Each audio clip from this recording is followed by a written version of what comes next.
Meus amados irmãos em Cristo, graça e paz da parte de Deus, o nosso Pai, e do Senhor Jesus.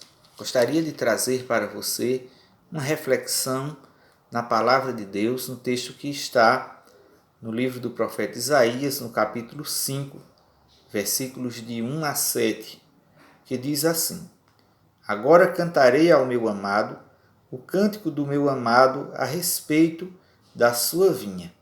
O meu amado teve uma vinha no outeiro fertilíssimo, sachou-a, limpou-a das pedras e a plantou de vides escolhidas. Edificou no meio dela uma torre e também um lagar. Ele esperava que desse uvas boas, mas deu uvas bravas. E agora, pois, ó moradores de Jerusalém e homens de Judá, julgai, vos peço, entre mim e a minha vinha. Que mais se podia fazer ainda a minha vinha, que eu lhe não tenha feito?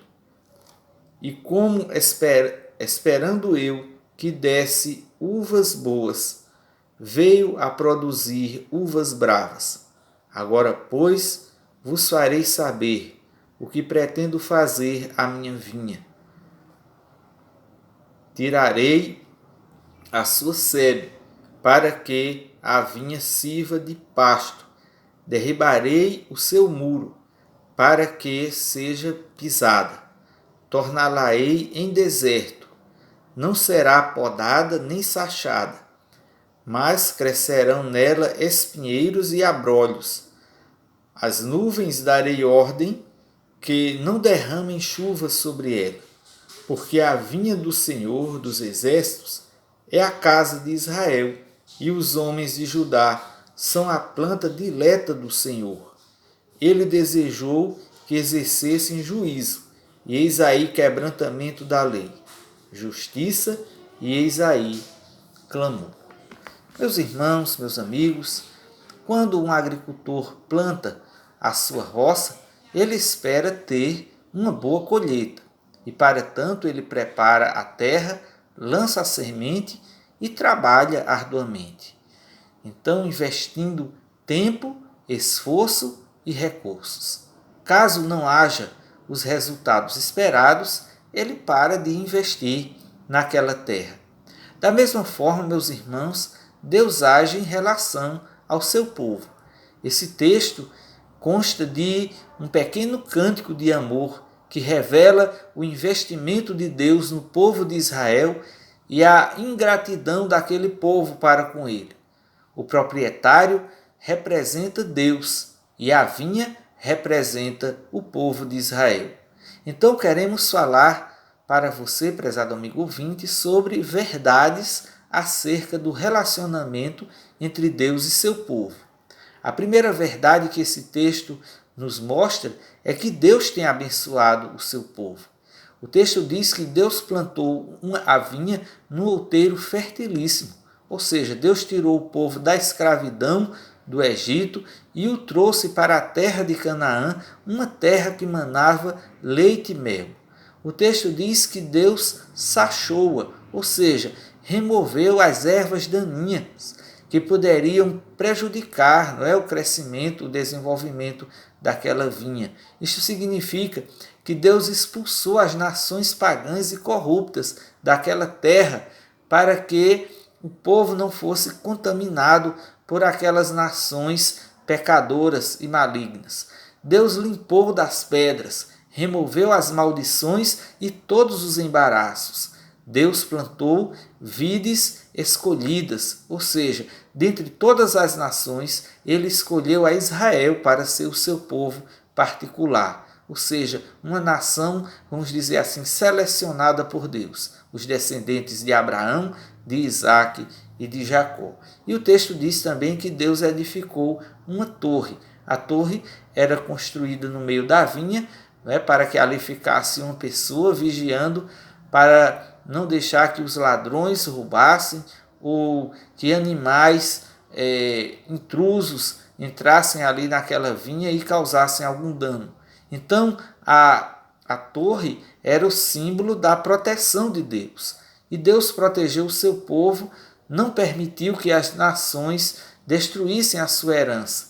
Durante aqueles 40 anos que o povo peregrinou do deserto, debilitado, vulnerável, mas Deus protegeu o seu povo, nenhuma nação o destruiu. Também quando o povo entrou na terra prometida, ali havia nações fortes, bem armadas, mas ninguém destruiu aquele povo porque Deus o protegeu. O texto também diz que Deus abriu um lagar. O lagar consistia em tanques escavados na rocha. Então havia um tanque superior, onde as vinhas eram pisadas de pé mesmo, e um tanque inferior que recebia o vinho. Então isso mostra que o dono da vinha esperava ter resultados, colher aqueles frutos e ter uma grande produção. Então Deus investiu com um propósito, colher muitos frutos. Como também hoje, Deus tem investido na minha vida, na sua vida, porque Ele espera colher frutos de todos nós. Então, estamos falando sobre verdade, sobre o relacionamento entre Deus e seu povo, e vimos que Deus tem abençoado o seu povo. Mas também, meus irmãos, nós vimos que Deus espera bons frutos do seu povo. Então, pelo nível de investimento, ele esperava uma grande colheita. Mas diz o texto que a vinha produziu uvas bravas, ou seja, uvas fedorentas e azedas, uvas que não serviam para o consumo. Então o povo de Israel rebelou-se contra Deus, desprezou a sua lei e corrompeu-se com os pecados das outras nações. O povo de Israel chegou a fazer até pior do que os povos que habitavam em Canaã, praticando a idolatria, a feitiçaria e até sacrificando seus filhos para Moloque. Meus irmãos, em Gálatas 6,16, o apóstolo Paulo se dirige à igreja como o Israel de Deus. Então, o povo de Deus na atualidade não é mais o povo de Israel, mas é agora a igreja, ou seja, todos aqueles que foram lavados e remidos pelo sangue de Jesus e aqueles que foram batizados em seu nome, que foram transformados em novas criaturas.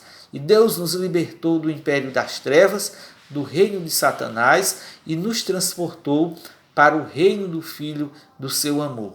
E Ele tem nos abençoado, a palavra de Deus diz, com toda sorte de bênçãos. Deus tem nos abençoado com bênçãos materiais e muito mais ainda com bênçãos espirituais. E o que Deus espera de nós? Meus irmãos, Deus espera de nós que proclamemos as suas virtudes. Então está escrito em 1 Pedro 2,9: Vós, porém, sois raça eleita, sacerdócio real, nação santa, povo de propriedade exclusiva de Deus, a fim de proclamardes as virtudes daquele que nos chamou das trevas para a sua maravilhosa luz. Esses atributos aí, meus irmãos, eram atributos de Israel, do povo de Deus no Antigo Testamento, e agora eles são aplicados à igreja, ao povo de Deus na atualidade. E ele dizendo que Deus fez tudo isso na nossa vida com uma finalidade, a fim de proclamarmos as suas virtudes, tanto com as nossas palavras, quanto também com as nossas ações. Deus espera, meus irmãos, que produzamos frutos dignos de arrependimento.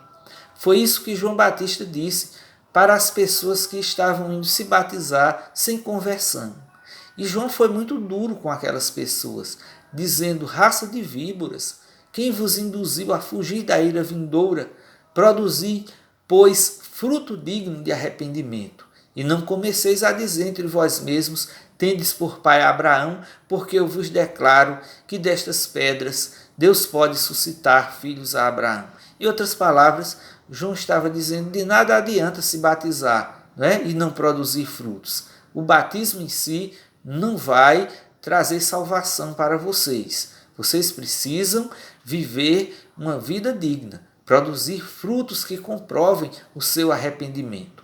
Meus irmãos, então nós vemos na Bíblia a finalidade da escolha. Por que foi que Deus nos escolheu. Em João 15,16, o Senhor Jesus diz assim: não fostes vós que escolhestes a mim. Pelo contrário, eu vos escolhi a vós outros e vos designei para que vades e deis fruto, e o vosso fruto permaneça, a fim de que tudo quanto pedirdes ao Pai, em meu nome, ele vos conceda. Olha aí, então não fomos nós que escolhemos Jesus Cristo, foi Jesus que nos escolheu. Mas ele nos escolheu com uma finalidade, né? Para que nós possamos dar fruto, assim como uma videira, né? Que Jesus é a videira, é o tronco da videira, o Pai é o agricultor e nós somos os ramos. E ele diz que todo ramo que estiver nele, ele limpa para que produza mais fruto ainda. Então, a Bíblia também fala, o apóstolo Paulo também fala do fruto do Espírito. Então, a presença do Espírito Santo habitando em nossos corações nos faz como uma árvore frutífera. E esse fruto é um fruto plural, né? É um fruto múltiplo, porque Paulo diz que o fruto do Espírito é amor, alegria, paz, longanimidade, benignidade, bondade, fidelidade, mansidão, domínio próprio. E que contra essas coisas não há lei, né? Não existe nenhuma lei proibindo de produzir esses frutos. Então, o Espírito de Deus faz com que a nossa vida se torne frutífera. E os frutos confirmam a nossa eleição. Não é? O apóstolo Pedro, em 1 Pedro 1,10, diz: por isso, irmãos, procurai com diligência cada vez maior confirmar a vossa vocação e eleição, porquanto, procedendo assim, não tropeçareis em tempo algum. Pedro está falando das virtudes que devem ser produzidas pelo povo de Deus, por aqueles que pertencem ao Senhor. E ele diz que estas coisas que Pedro está falando é justamente desses frutos espirituais que confirmam que nós somos vocacionados de forma eficaz pelo nosso Deus. Porque, meus irmãos, a árvore boa produz frutos bons. Foi isso que Jesus disse em Mateus 7,17.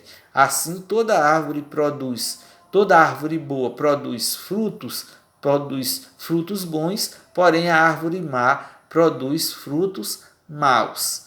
Então Jesus diz que não se pode colher uvas nos espinheiros, né? Ele está falando dos falsos profetas, dos falsos líderes que se vestiam de uma roupagem religiosa, mas que por dentro, ou de uma pele de ovelha, mas por dentro eram lobos devoradores, que eles estavam, não é, se encobrindo por trás de uma capa de religiosidade, porque pelo fruto se conhece a árvore.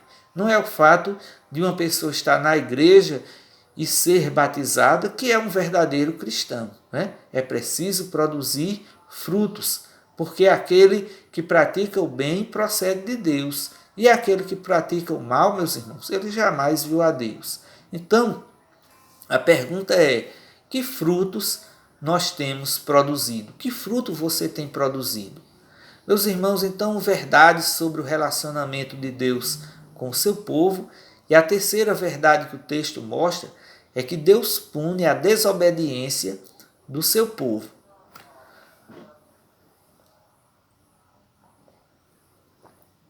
Então, meus irmãos, por causa dos frutos maus, né? Então, todas as obras protetoras daquela vinha foram tiradas. Nós vemos isso nos versículos 5 e 6. Né?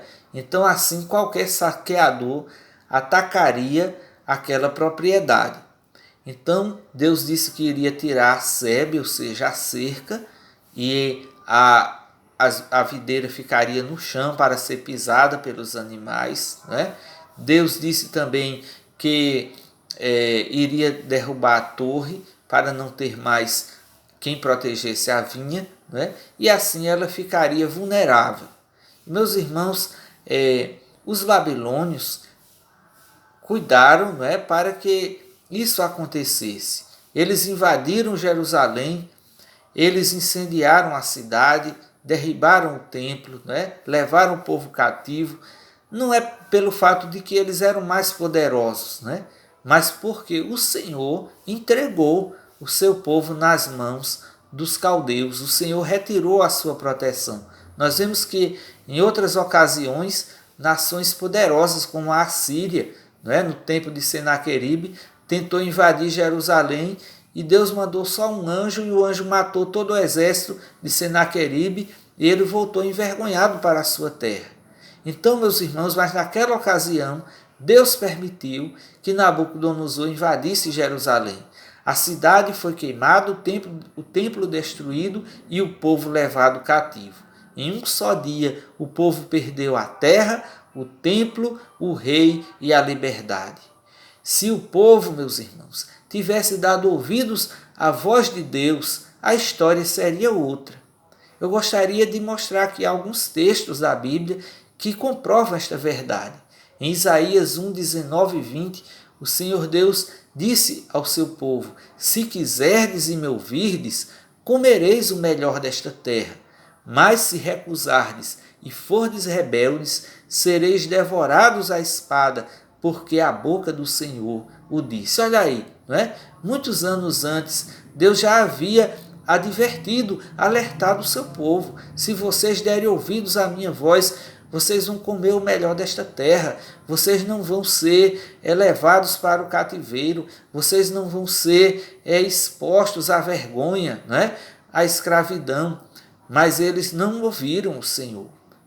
Então, em Isaías 48, versículo 18, o Senhor Deus diz assim: ah, se tivesses dado ouvidos aos meus mandamentos, então seria a tua paz como um rio e a tua justiça como as ondas do mar. Essa exclamação, aliás, fala, meus irmãos, do desejo de Deus, de que o seu povo desse ouvidos aos seus mandamentos. Então o povo teria paz. Mas nós vemos isso também, meus irmãos, no Salmo 81, de 13 ao 16, quando o Senhor Deus diz assim: ah, se o meu povo me escutasse, se Israel andasse nos meus caminhos, eu de pronto lhe abateria o inimigo e deitaria mão contra os seus adversários. Os que aborrecem o Senhor se lhe submeteriam, e isso duraria para sempre. Eu o sustentaria com o trigo mais fino e o saciaria com o mel que escorre da rocha. Olha que coisa maravilhosa Deus está dizendo, Ah, se o meu povo me escutasse, vocês iam ter do bom e do melhor, vocês seriam uma nação abençoada. Mas nós sabemos, meus irmãos, que o povo não deu ouvidos à voz de Deus, Pelo contrário, matou os profetas que vinham para colher o fruto, para reivindicar a integridade, a fidelidade do povo a Deus. Muitos deles eram zombados, desprezados, presos e até mortos, apedrejados. Então, todas aquelas desgraças que aconteceram com o povo de Israel, meus irmãos, poderiam ter sido evitadas se aquele povo desse ouvidos à palavra do Senhor. Então, a história de Jerusalém poderia ser diferente também depois dos dias de Jesus. Nós vemos Jesus falando, para o povo de Jerusalém, dizendo: Jerusalém, Jerusalém, que matas os profetas e apedrejas os que te são enviados. Quantas vezes eu quis reunir teus filhos, como a galinha ajunta os do seu próprio ninho debaixo das asas, e vós não quisestes. Que figura interessante o Senhor usa, para expressar o seu amor por Jerusalém, o seu cuidado, como a galinha que ajunta os seus pintinhos debaixo das suas asas. E quem é da zona rural está bem acostumado com essa cena. Às vezes vem o gavião, vem a ave de rapina, e a galinha faz lá um carcarejo e os pintinhos correm, ficam ali debaixo das suas asas e o gavião não chega, porque ela briga, ela luta com o gavião. Então, meus irmãos, Jesus usa essa cena tão importante para mostrar o seu amor por Jerusalém, o seu cuidado por aquele povo. Mas só que eles não quiseram. O que foi que eles fizeram? Crucificaram Jesus, rejeitaram o seu rei. E 70 anos, no ano 70 depois de Cristo, o general Tito invadiu Jerusalém queimou a cidade, não é? Queimou o templo de Jerusalém e matou inúmeras pessoas, derramou muito sangue naquela cidade. Por quê? Porque as pessoas rejeitaram Jesus. O Salmo 32, versículo 10 diz assim: muito sofrimento terá de curtir o ímpio, mas o que confia no Senhor, a misericórdia o assistirá.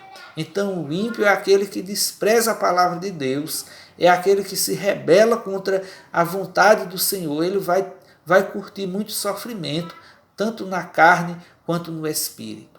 Então, meus irmãos, o que é que nós queremos dizer com isso? Que você, meu prezado amigo ouvinte, pode evitar muitas desgraças na sua vida se você der ouvidos à palavra de Deus.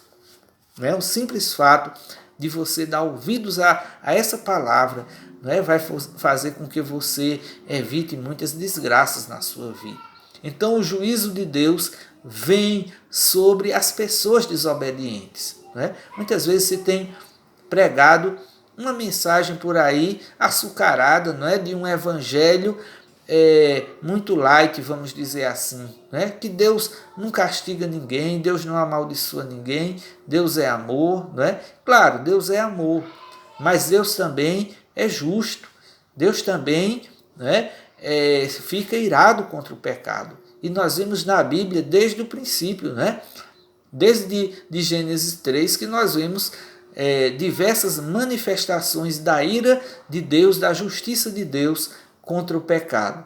E a Bíblia diz que certa vez Jesus estava caminhando, né, e chegou em uma figueira, e a figueira tinha folhas, mas não tinha frutos, e Jesus amaldiçoou aquela figueira e disse: nunca mais nasça fruto de ti. E no dia seguinte a figueira estava murcha. E aquela figueira, meus irmãos, representava a religião estéril de Israel, né, naqueles dias. Então, o judaísmo havia se tornado uma religião estéril, né, que só tinha aparência, que só tinha formalidade, mas não tinha frutos. Como há muitas pessoas nos nossos dias que são pessoas religiosas, que vão ao templo, que fazem oração, que cantam, não é? Que pregam, que lêem a Bíblia, mas fora do templo vivem como ímpios, não dão frutos de arrependimento.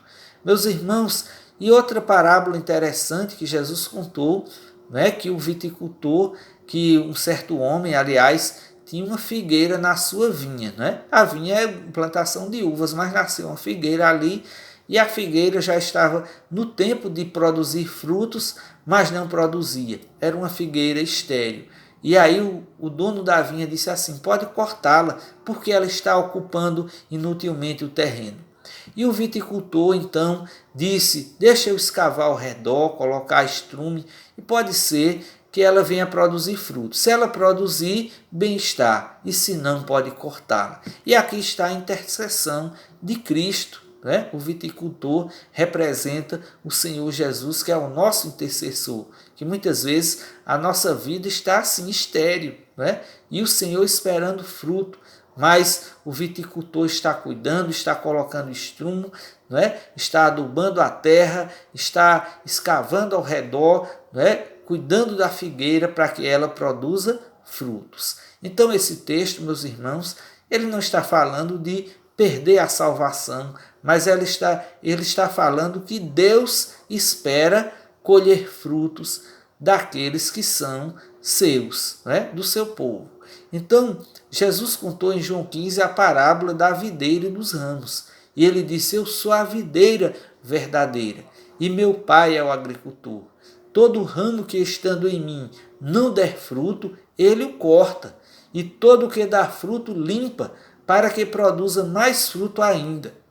E ele diz: se alguém não permanecer em mim, a semelhança do ramo, será lançado fora e secará, e o apanham, lançam no fogo e o queimam. Olha que coisa terrível, né? Se uma pessoa não permanecer em Cristo, ela vai ser cortada e lançada no fogo, ou seja, vai ser condenada ao inferno. Né? Então, ele está mostrando que para a nossa vida produzir fruto, ela tem que estar ligada a Cristo. Nós temos que estar em comunhão com o Senhor. E aí esse ramo que produz fruto, ele limpa, ele cuida para que produza mais fruto ainda. E o ramo que não produz, meus irmãos, é cortado e lançado no fogo. Então, toda árvore que não produz bons frutos, diz a Bíblia, que será cortada e lançada no fogo. Então, meus irmãos, Deus espera colher fruto da nossa vida. Em Hebreus 6, 7 e 8 diz assim: porque a terra que absorve a chuva, que frequentemente cai sobre ela e produz erva útil para aqueles por quem é também cultivada, recebe bênção da parte de Deus. Mas se produz espinhos e abrolhos, é rejeitada e perto está da maldição, e seu fim é ser queimada. Olha que ilustração interessante, não é? Mais uma vez, ele usa outra figura da agricultura. Uma terra, meus irmãos, que recebe a chuva, né? E que produz erva útil. O que é erva útil? É o milho, né? É o feijão, é a fava, né? A mandioca. Essas ervas que servem para a nossa alimentação. Né? Então, ela vai receber bênção. Mas aquela que vai produzir espinheiros, abrolhos, erva daninha, vai ser o quê? Queimada. Então, meus irmãos, ele está mostrando com isso que se você produz fruto digno de arrependimento, se você produz fruto, você vai ser abençoado.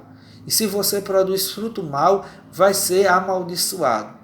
Porque muitas vezes nós ficamos focados muito nas bênçãos e nos esquecemos das maldições. Mas se nós lermos a Bíblia, Deuteronômio, nós vamos ver isso.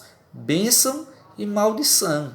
Bênção para quem obedece e maldição para quem desobedece. Então, aprovação para quem produz frutos e reprovação para quem produz maus frutos. E meus irmãos, a Bíblia também fala, em Romanos 11, 22, o apóstolo Paulo diz assim: considerai, pois, a bondade e a severidade de Deus para com os que caíram.